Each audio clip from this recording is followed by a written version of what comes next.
Oh,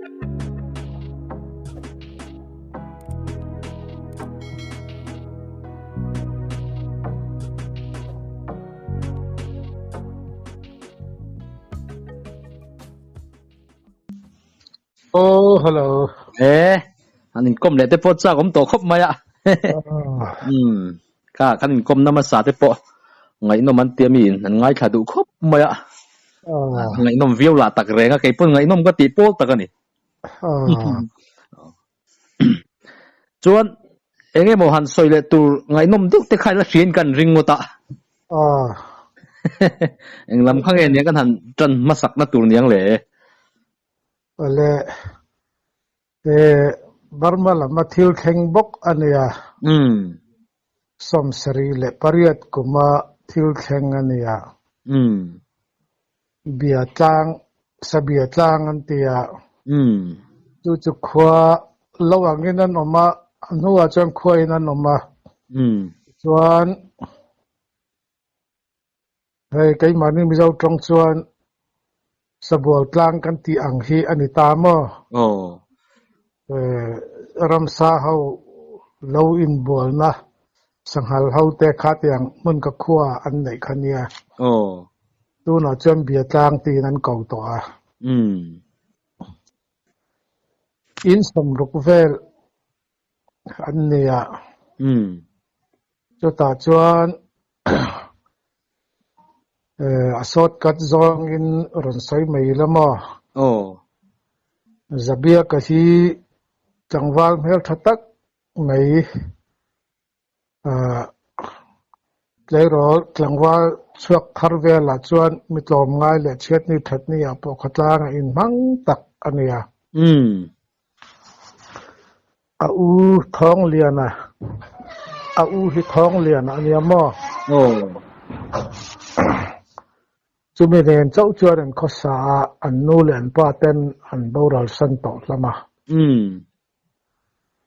chuan hun han kal zela yang hlei pari anti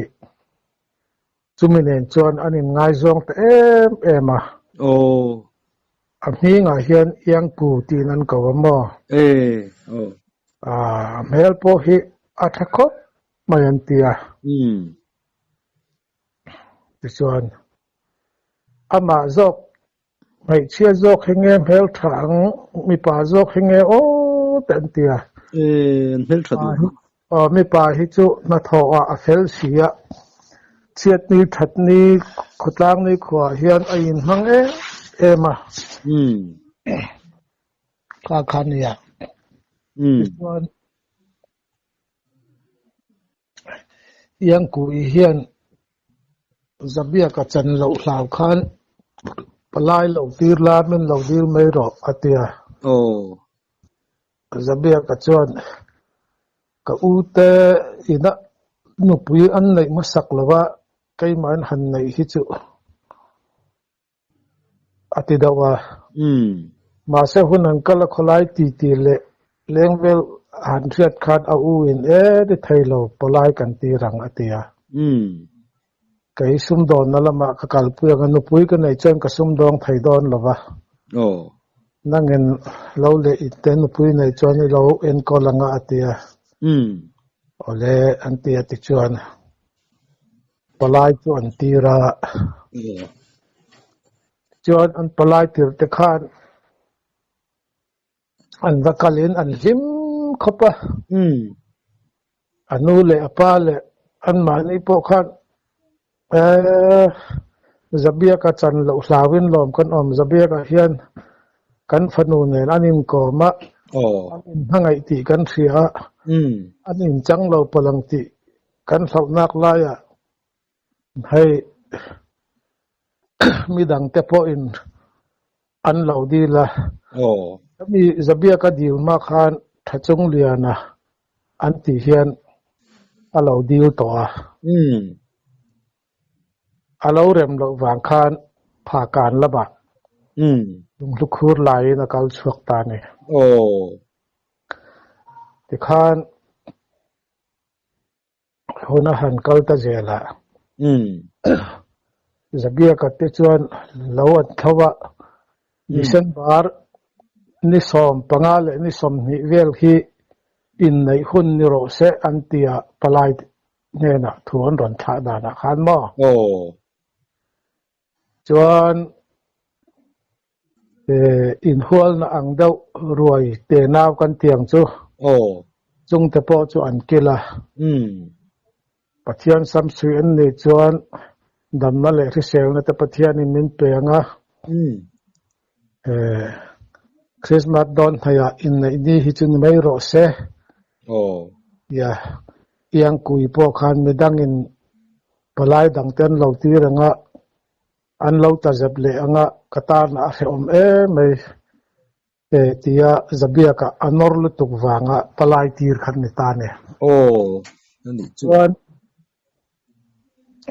zabia ka te po chuan an vok vul lai chu thai to pin cha tha te an pe a lo an thawa zabia ka hian lo voi ni hi thau chuak to ne chu te voi ni a tho chua chi khan malaria pf kan tiang chu tiang chuanin adam lo ta a kar khat ni vel akwa khan athi ta mai sia khoi thak ve khat khan an din hun ani ya chu ta chuan an lo la chu a u la chu mundanga kanawin nupui nei don sia man le mol turte enge ti khan engmo chen te chu katum ve lo tana ti ti khan kahan soi mai om ta palai khan palai ne na man le mol pakhat ma angai lawang in nei ni ya vok pakhat lo tho lam sela kai ni bong pakhat kan thoang man po pakhat ma ngai lo biakina pathian mingin kut anin sui don nia ti kha palai thoron hon khania mo kha tiang khan ma an han la chhautan khania chu tiang la ya alo voi ni vel a tho chho nuwa a voi thumna thok pha bak lo om le ria khan a boral ta sia chu ta chuan a u kha alung cheletuk a u po chu adam lowa ti khana ko a thi lim chona lawa wakala sul velet tur po khanin a u dam lo wangan ma da unan kal hlei thei lo ne ti chuan lawa ava fe ho piang hian zabia ka lawa khan zabia ka ni om tak hei nang anta thin lukhum khumar lo thona dan manang chi hi akhuma akor le ke kor lo thona a hak thin angkha aha a lawa thau kan mu antikat zela aral tang khan ava mak don ve khati khan mi pakhat lei sei lo mi pahni pathumin anron soita ka khan chuan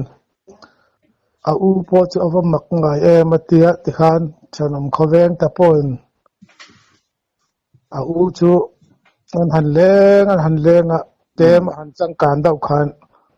lo lama chuan sul velet turin wakalang antia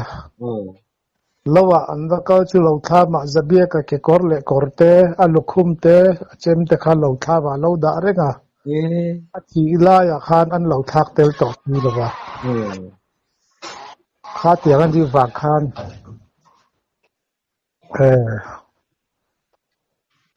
an thenom khoweng ho wi som nei thomin an wazu ya khan an lo chon han ena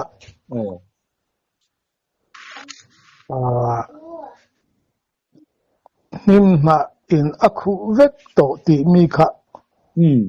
nim ma asang deuh kha chu alo in chok ta vek kaya kung ta po kha atlurem adel rem ruma khan sul le ta vakal ho khan thai to pin lo tham le a che vel kha an thai ang khan an ti fai hei zong an lo anu pober khan hoila chuanin naktuk lama mi kan ti ranga nang idam khasi lowa helaya lowa kan omrei hi achi lo an tia ole an ti an ho khan alo pum khan nim nga sang do le hui azam thai chi ang zong zong ko chu abula tangna lo in chok ta vek ai ni khan ina chuan an ho anak to ka akal thai kal tur an tia chuan an vati fai ta vek ka nim nga khatia bu kung lo del te po khan la thatak kin om janai takin an rep khom mi pui khan u hi amhangai dan he yang kui amhangai dan nen hen thu mun reng ania chu baran atharau hian lo alo thau ni me hi kha an ti tan khan mun chuan hang chho ta khotang ti le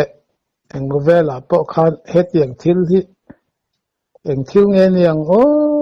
khan tia ti po kha ti tam ta hle maya chuan hun hat kal chho ta jela bu te an han seng kha tiang to nuwa khan kum te alo vei do to nuwa khan thachung liana phakana lodila lo hlo cham local khan zabia ka thi ti lo fiat khan India poisa kan ti meng chu tiang chuan singa rukvel ang hi chuan yang chu tiang vel tenen lunglu tle ma zong thal tur tenen alo ho chho ta chuan alo ho chho an khuwa bia tlang alo thena ni thum an alo chap nuwa khan thachung lian chuan palaya tir non le ta ne khan engpo ni se yang kui po hi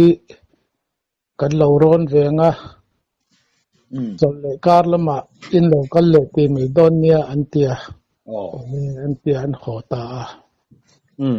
chuan kar khat alo liap tu chuan yang kui khan chumikara chuan mumang alo neya amumanga zabia ka chu lo hmuwa zabia ka chuan yang ku ilo nei turani hian alo chom theng changa na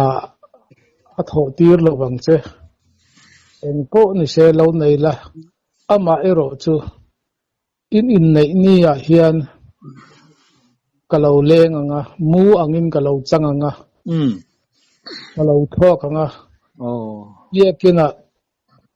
kut in sui in top in nei hun in nei in khom bana chia biak in chung tang in kalau thok anga kalau kual vel anga chuta chuan ina I ho anga ina I ho vel in thak anga in nei di hi chu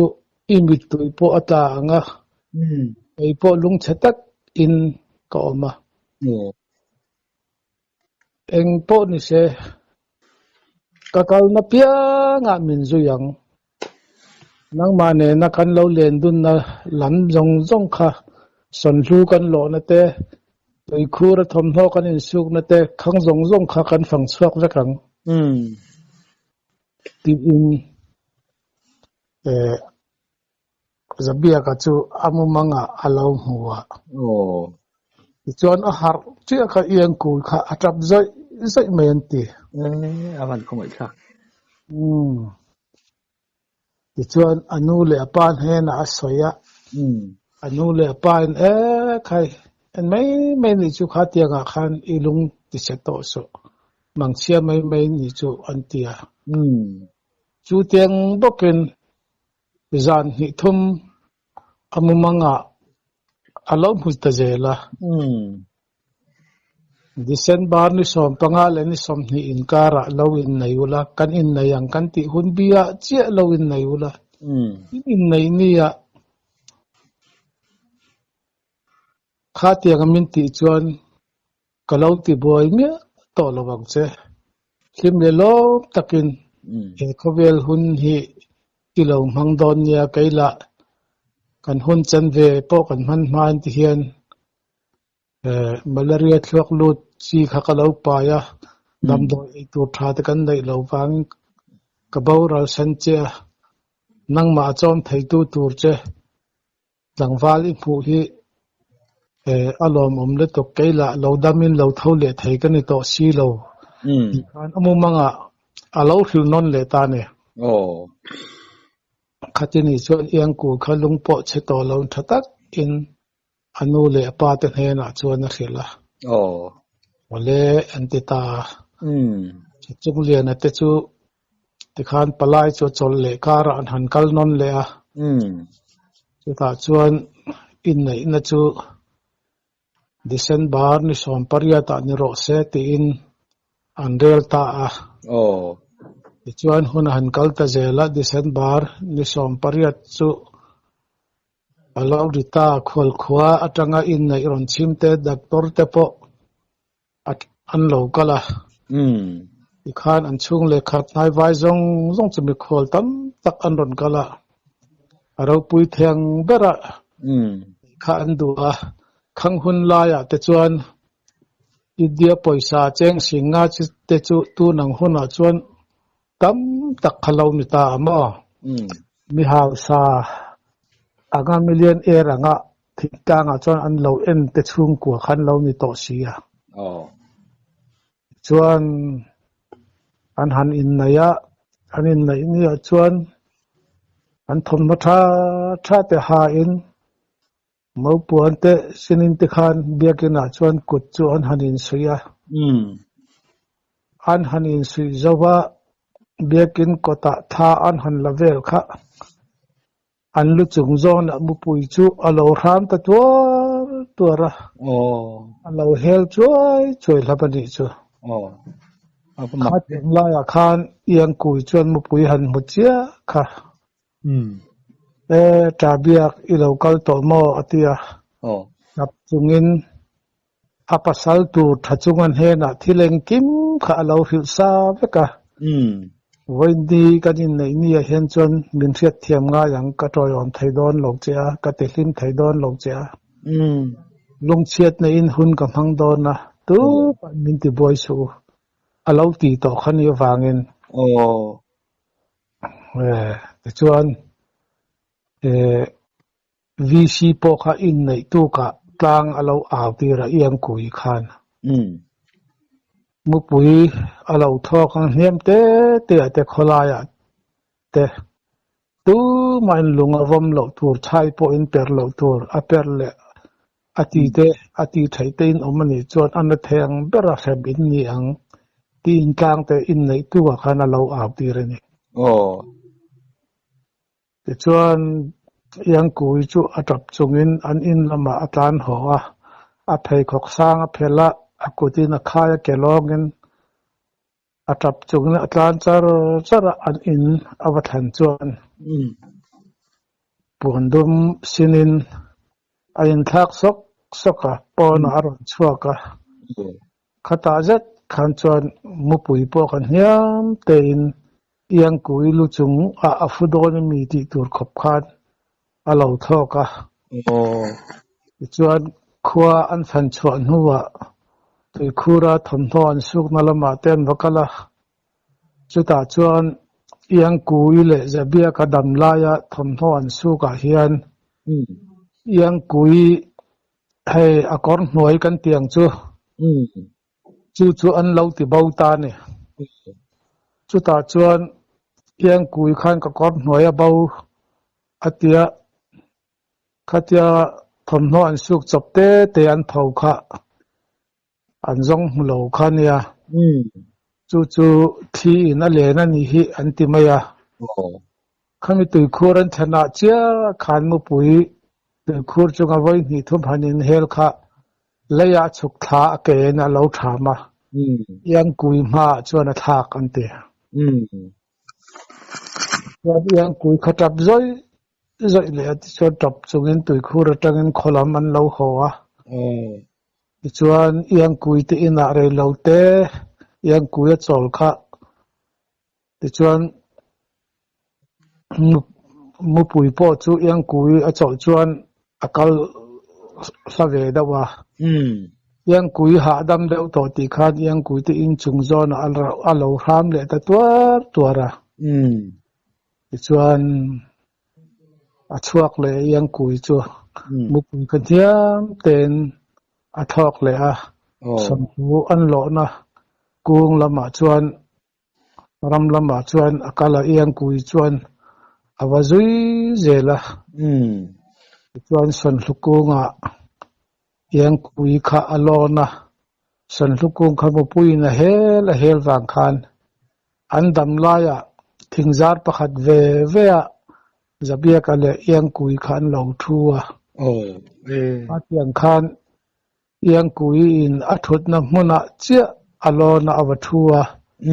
zabia ka thut na lamzara chia mupui chu fu vente chuan hunrei tak an man ton huwa khan roi the te alo hunta na pangin roi an han the zau to a ti chuan an lo hoa roi the na lam pan chuan ti khan roi the na mun an ron thlen chia khan mupui chu a thok sang tela mang tha uo dam takin mang tha uo ti om faran hian alo ram le ta tuara na kot vel bor chu voi ni thum han hela ajuang sang zel chuan then khat phai chuan khamu pui kha aral thengin mit po khap phal lawin an thlir an tiamo chu achan chin ka han riat dan ania mak nge mai nin mangai na chan chin chu chu ta chuan yang kui kha alung chele tok kha cái đi bộ mang thà nàng bộ mang thà lệ han bai kha atlu sap top pa an han kai thau kha kai tia alo ta phichu ata la te po khan lo nung le thai chu ni ta la athame turinia itaksa la real tu yangin aluang ral to sia tuna murau tha in ilo thoka min ron lenga voinile in nang ta na chon hlimna lo ni ma se kai ka ta na chon lungchiat na rap thak tak mai kadam chu nga ka thai hil thai to lo tur sarlian tak mai min da ni hi an ti chia kha ni kho halawin om tan tiamo ti chuan doctor khan ani thailo tia ti khan an han zon luta drip te an khaya ti chuan na chok na te en kolontia ni velbor kha chu biak lai thei vak lo khan oma nuwa chuan alo har le mai an tia ni chu kha zabia kale yang hlai pari chanchin ka riat ve dan ani chu eng tikhun lai mo ni sari le pariat ko ma khan sari riat kum mani alarei viau lo lai tak ko ni mi lo wa thil khen ma pol ta ka niang tun lai fa som nga hu ma chen kai ni lai fa te hi mana pi chai dei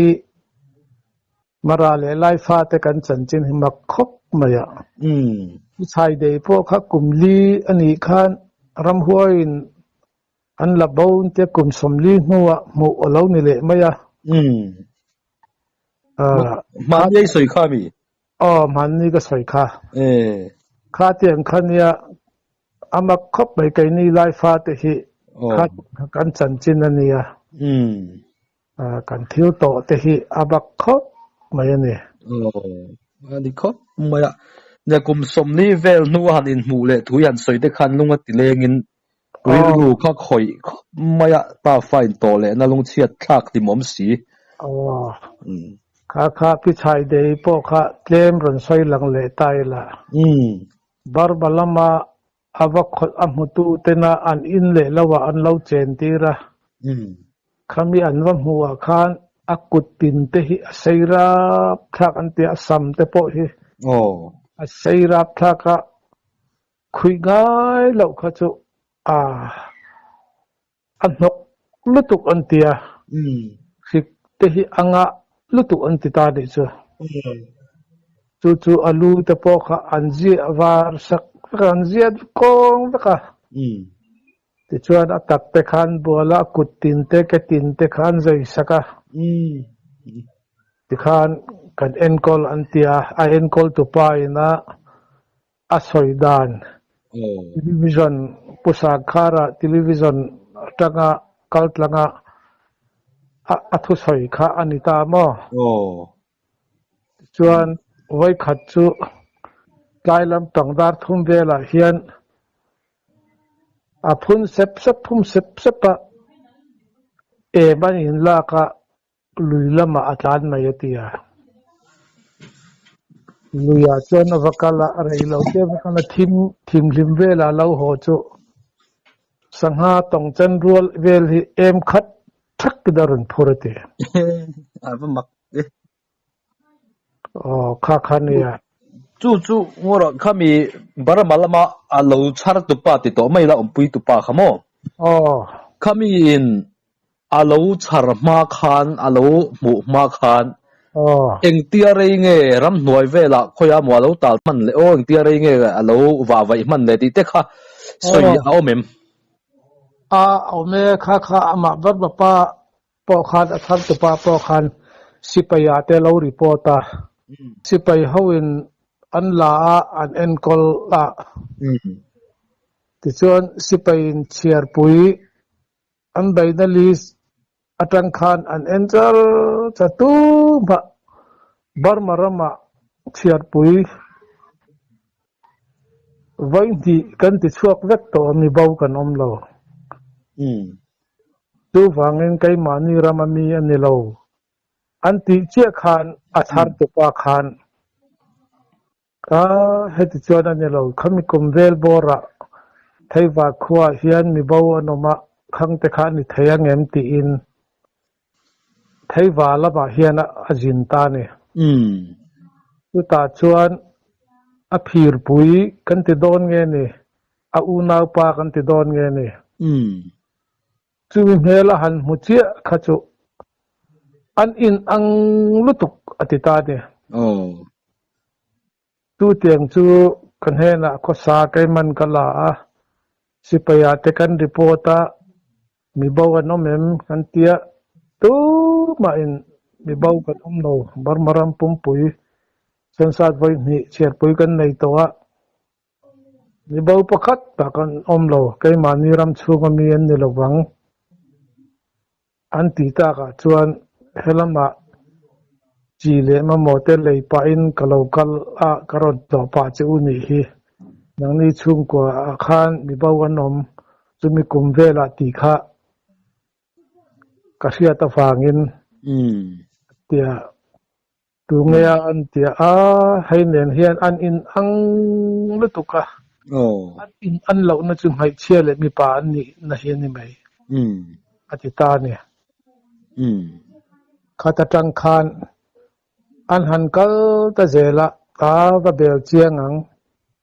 an tia thianam khoveng te in som khom ti khan an va han kal chu apa kha in chung alut ma saber an tia apa balu tia khan kapa tia atap chungin apa kong ka ron kan lai taka ani kom chara thu khan athawa tlana kapa tia akonga aku sot men tia đi chua chu nu a chuan thing puiten han in kham to nu rei vak lawa chuan anau au na pa po chu aron kala bay tia ahan ko le a bit tu ta tap zoi le men tia kha tiang kha thil ani kat ani chu amak ka ti khop maya chuan inchina ka han zo na kha kan zo no ne deu chenga hret thim har mai theka zo dan kha helang atanga theiwa atanga a bo le he lai char tu pai na lo mu in kara khan eng pia nge hun kha tla le tiang zong khan kum som li vel ni lo he mi Burma mi lo char tu ya lo char ma sil he lai atanga bo to sin kara khan an ko atanga a bo le he lai ya Burma atanga ni kum som ni kum li vel ani atanga bo khani ta mo ti chuan an vam huwa khan chuan kum som li tling to an ti chu ka khe ta thaw mo kan zo dan zo ka chu an ina tang khan a bo ta ti ro chu a bo ni la khan Burma pa a char tu khan lo mu mai nge ni ya ai amulo ka mi ma khan hun rei tak kha kwal ama ang che kha chu thaiwa le tuipang zin ta kong a hian kham sang da mai motor kong chaka om ta mo chung khama te chuan asama khui lai te hi an lo phuthin ni om tak ani ani chu ti ni chuan rei ve tak chu Burma thlen ma in abo kwal vel ti na ani do na avalai na thak lai na tom ve raboi ho ne na alo khosathin ti na kha ani mai do na khat te chuan sangha kha ram huai hoin apek son lo an pek mi ni mai hi pension lo an mang tang kai thai to lowa a kum te lo upatowa an rot ka pension tir ni mai hi te kha an tia hil ni ve thai thau ni amo ani chuwa a khong ai kha ka tia ram hnuai ya mo chena ompui tu po nei ma sela taksa nat na le shom na tam takka pal tlang lo thei don lowa ompui tu ram huai lam te po alo ni pon lo ompui ma sela tu ti chungin har sana na men lo kha tok tho lo thei don lowa a mi ting shom na ru le lo na tang khan chuan chu bi kalkol vel chuan Burma ram thlengin kha tiang khan a char tu kha lo char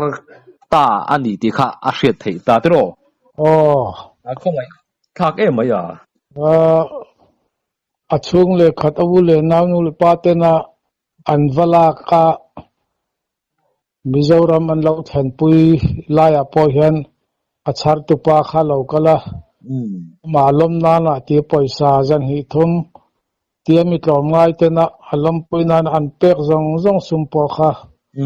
ama char tu pa khan kai ba min pe mai ru atia en kol na chu tiang kha tiang chunya tivel an soi kan an pevek kha tiang po kha television atanga kan thir khani ta mo ani chu ang ti khun level ngen ti chua ama ai kum eng moza chu aliam to a chia hi ka soi thei lo ni thaiwa adron lu puini la anga hian television an ron ti chuak ta a thalak ta nen ti chuan anak tuk nak kip vela sai ha po an ron zona kholai lo thajan ron zonan khuan lo fan pui ta mo kha tiang khania ani le atin sei tak iti kha an han le te po kha phal ve mai tho chu ni mo phal ve tho chu ni ei pakhat ka hriat chuan mi pa nia sắm xây tất cả những mi pa ngay phalo đi alu me phal hết lâu mà tiếng điều đấy kan thil về thì khá anh ấy rất mấy một tiếng hẳn lệ phalo đấy bộ về thì khá đi ti ra chuan phal lo an ti man luya rất tiếng đi kha khania mi hing zinga khan kha putar bar ma pa khami tlom ngai takle khongai nanga tak ani erinoma mitam takin an lo ten kha ani sia ani chuan mani mi hing pui hetianga om chu tin alo la chuan ti sak ngai zong so ti sak veka alu te po ziet kola tin te po ale sak veka ai takin an tak te po an bola ni tin mai khan ti khan an bol tira khatia ina mi hing chalum pa ngai kumeng zat nge ai to lo bang khan mi hing ai rong bol ngai mai han khosa khachu ataksa te po khalo thadau to mo atira alak tira te chuan ataksa te po he chhele tu atia chuan khani mi hing chu hani ma sala mi an phak zang to lova an de to ti chung chuan thing phur te hi tir angai lo an ti ama te hian akala thian po hiam mo lo an ti ape chen avakala thing te hi va phur ve mai an ti mi tai male mi fel tak chu ani mel hle si atro tiang mi bo rei tak bo to hi mo chena ke ma han pa ngai lo deuh tum hi om ve tla zel mai om ve tla zel mai thudik chi alam ani le mo i thu dang kan zot chenga khalaya khan zot i soi trom chu ni soi zel thowanga i soi pai pal han thret chole si te om chuan khomu choi kan ti tam mizo upa te pon khomu choi ti te hin lo nei thina tong kama te po ataka pon om ngei mela katiang zong khan khomu choi yang zong khan tiran nga yang em tin katiang dewa khomu choi abo ta wang mu le si lo te khalai nai te an om bokem ti le adang te bo chung chang te po kha adang te po kha la omem kha man za nai soi no pang bo ti lo kha ti khan zot tel le no teng che an soi thom tu ka hria mo khuan choi ti kha a om ve an soi fo ni kha chu ka lo hre to ama ro chu a choi bi tak kha a hing ka helawa a khua po ka helawa to ina hanzo tur chu a soi tu te kha hanzo tur chu kal he thau nain a lo choi ve ngei to hlamani kha tiang ho kha an phing thei mi phing var tak po bani ma sala an kim zan to lo nia an soi dewa una khan mo mei chia te an ni du de le zual niom tak ani pa ai ma in mo mei chia te an ni du dewa ti soyang khan nia mi pa ngai tak te pon om theng ma se ke ma han pa ngai zan lo zu te po khan om thei ni om tak ani han soi le tai la somriat le pasari ko ma khan mo nio tlang KM som kan ti a hian ram ngo pui ka thiata motor kong pui ana ko ma kham hana po interview ma saka kalau soi to kha bung kung a om ka ti no muda khan lo tham ka sa kariak tamaya kaima in tikhan ta chuan pu zau mo le pulal kia ne hi kalau tham chaklam tlang liam lama an ramwa ka an baria ka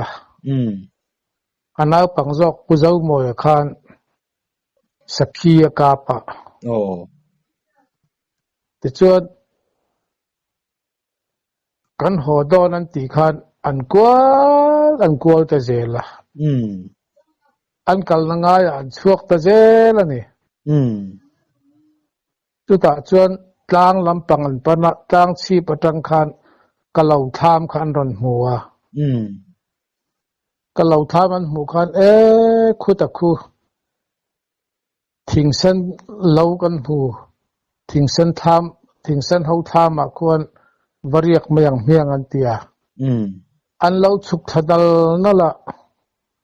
kalau tham ko ta che motor kong puyoma kai ei rong ka bol lai nia bang ong atangin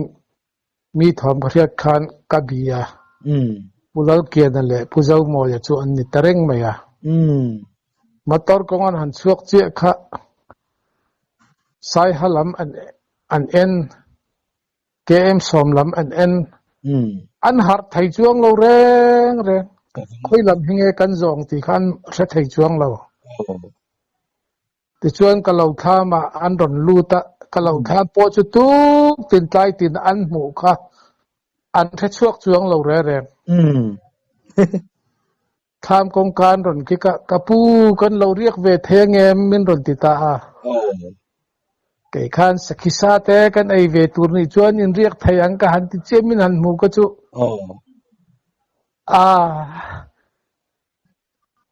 ke le lampang tang khan chuat ka na takin han rapa ke em so mani hi kan khing to ni ti khan an har chau ni kan an wa che khan ti chuan a chol po chol lovin phur takin pen li nga lak va pen a khan an in va then na kha vani to mai si mo kha tiang kha thil om da ra nia ram noya hian mi fingwar tak te po hi lo ti cholol tu le roi tu kan bau phot chuan kong kan bau kan ti te hi roi tu le bin lo ti a tu hi min lo ti bol tu hi alo om thin ani anh đi chia mai chu bầu lạc lộ hiền bầu thấy viu bộ kiện tiệm ô hi ri rupa ngai lo le i lampang po ni chuang lovin bầu lạc lộ chu na bầu thấy ko pen ti thi da mo nan ni khapala mi chak ai khor chak ai mai cher chit bầu lạc lộ po kho bul lok kho chung in bul lok ban thang lok an lo riak hi lo an lo riak reng si an tia lo che an bo la ka lo sai le ga khawi sai ta ka thil riat chwa ka na ya kan nau pan lai da wa hian tui dum luya kan kal hlama pu than tiam kha i kom to anga kha po kha azo thei ta ni pu than tiam kha upadar nia min thoya kan han kala helai hi li thing va lui ni kan tiang han kal ka kong kan bo ta nio tlang khomonga feel zim te oma ni chua lampanga khan kha mani ta ni chumi kha ma tak chuan kan lo lon chho ta zel khania ti chuan a feel kan chua don te pa khan khang lai vel feel a da pang nun hlei ho ina an lo ek na lungpui khan ek khalo om chawa chumi lungpui hnoya chuan kan riak ta ni chu chu ta chuan pu than tiam khan i voi nga pang da piang kha i voi tam na tuk atia ek rim kha alo hsia ti khan thing tu atur vak om lo chol na rau kha han huya han hala alo ek pu pa ui bao thom le ar khon thom ta kan refek thawa ti chuan tlaiwa takan chuta chuan kan oma khua han var jingdar garuk vel bora kan han chuak chu pen ni thum kan han pel chu feel khalo ni tamai sia i voi ati kha lungpui chu ngan han lon chu ek char hlir khalo khat sia Khá tiếng thì khá cần lâu tông về tao à. Nì chưa. Chú lý thì naka xoay tế bò khá. Anh bố một số tục tổ hẳn mù khá. Khó bùl lốc khá nà lâu nè. Riêng ar khuwa ngin an tih hara an han hoi vel kha chuan bu ngai lek kha lo ni to ni om takania tiang de wan soi chu ka khe to tlat mai kha thei tlat ting hi thil dang se chuate om ni le malama kan hanin thil le te don ni ngai nom thina lop kha mai piang le